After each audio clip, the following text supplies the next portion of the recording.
Hello student, welcome to our classes.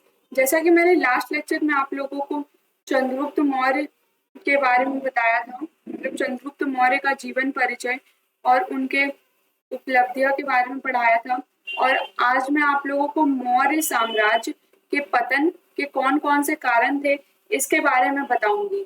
ठीक है, important question है, नोट कर लीजिएगा, एग्जाम में आ चुका है। ठीक है, चंद्रगुप्त मौर्य के द्वारा 322 ईसा पूर्व में मौर्य साम्राज्य की स्थापना की गई थी। ठीक है, अशोक के काल आते आते यह साम्राज्य उन्नति के चरम शिखर पर पहुंच गया था। ठीक है, पहुंच गया था पहुंच गया था। अशोक के काल आते आते यह साम्राज्य उन्नति के चरम शिखर पर पहुंच गया था, परंतु अशोक की मृत्यु के बाद क्या अशोक की मृत्यु के बाद मृत्यु के बाद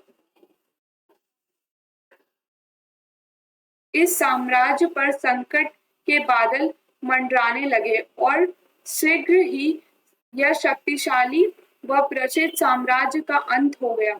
अशोक के उत्तराधिकारी के द्वारा अशोक की मृत्यु के बाद अपने विशाल साम्राज्य को 50 वर्ष की 50 वर्ष भी बचाकर ना रख सके। ठीक है, अशोक का मृत्यु हो गया था, उसके बाद जो अशोक का उत्तराधिकारी था वह साम्राज्य को 550 साल तक भी बचाकर नहीं रख सकते। यहाँ यह कहने का प्रयास किया गया। 184 ईसा पूर्व में मौर्य वंश के अंतिम सम्राट बृहदत्त को उसी के सेनापति पुष्यमित्र शुंग ने उनकी हत्या कर दी और मौर्य साम्राज्य का अंत कर शुंग वंश की स्थापना कर दी। क्योंकि ये जो पुष्यमित्र थे वो शुंग जाति के थे, इसलिए उन्होंने शुंग वंश की स्थापना की। अन्य वंशों के पतन के समान ही मौर्य वंश का पतन ना तो आकस्मिक था और ना तो कोई एक कारण इसके उत्तरदायी थे। इस सभ्यता को लंबे समय से अनेक कारणों से कमजोर बना दिया था, और एक समय ऐसा भी आया जो सभी कारणों ने संयुक्त रूप से मिलकर इस साम्राज्य का अंत कर दिया। ठीक है, भारतीय इतिहासकार डॉक्टर रोमिल थापर ने लिखा है कि मौर्य साम्राज्य के पतन की संतोषजनक व्याख्या सैनिक आक्रामकता, ब्राह्मण शेष, सार्वजनिक विद्रोह या आर्थिक दबाव के आधार पर नहीं की जा सकती। कारण कहीं अधिक मूलभूत थे और उन्होंने उपयुक्त कारणों से कहीं अधिक मौर्य जीवन का विस्तृत परिप्रेक्ष्य सम्मिलित था।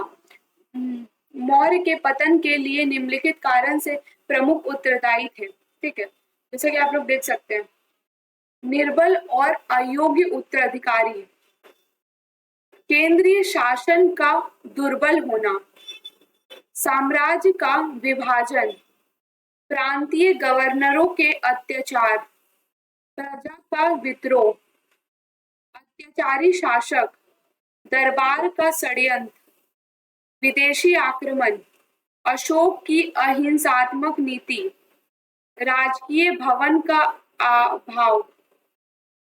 ठीक है, राष्ट्रीय भवन का अभाव। ठीक है, वही पॉइंट को डील किया गया है यहाँ पे, आप लोग देख सकते हैं। पहला पॉइंट जो मैंने अभी कहा, निर्बल और अयोग्य उत्तराधिकारी। दूसरा पॉइंट, केंद्रीय शासक का दुर्बल होना। ये क्वेश्चन थोड़ा सा लॉन्ग जाएगा, मगर आप लोग लॉन्ग लिखने का प्रयास करें क्योंकि 15 मार्क्स का क्वेश्चन आएगा एग्जाम में, तो इतना लिखना पड़ेगा। साम्राज्य का विभाजन, प्रांतीय गवर्नर के अत्याचार,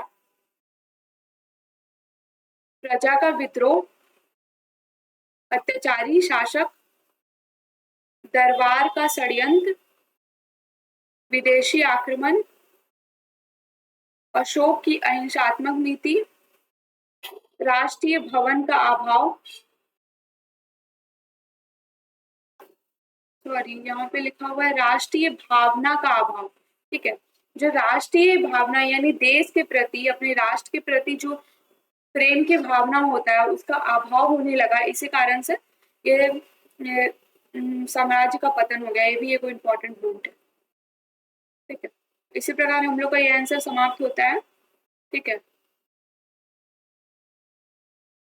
समाप्त होता है। और अगर आप लोगों को इसका लिंक चाहिए, मतलब पीडीएफ का लिंक चाहिए, तो कमेंट बॉक्स और डिस्क्रिप्शन में लिंक अवेलेबल है, आप लोग वहां से इजीली डाउनलोड कर सकते हैं। अगर आप लोगों को कोई क्वेरी है तो आप लोग कमेंट बॉक्स में पूछिए, मैं जरूर आंसर करने का प्रयास करूंगी। Thank you for watching.